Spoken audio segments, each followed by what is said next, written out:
I know that adding a secondary purpose to your classes or to your team rotations can be hard to think of. But that does is really help in a few different areas. First of all, it increases repetition because you have a bunch of pieces that you have to take out of the box. You have a bunch of pieces that have to go on the board, or how many cards or marks off of a whiteboard.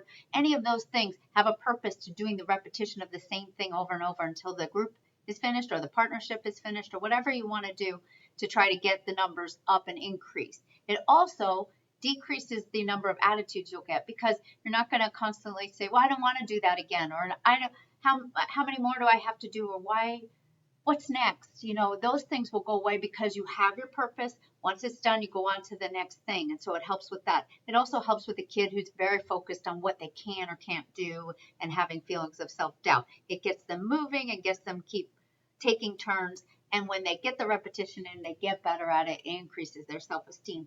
So also it's so much more fun and active and lively in doing rotations like this. This is a much better way to work out, and it doesn't have kids just sitting around and kind of laying on the ground. And so you'll just see an atmosphere of increased activity, which is great.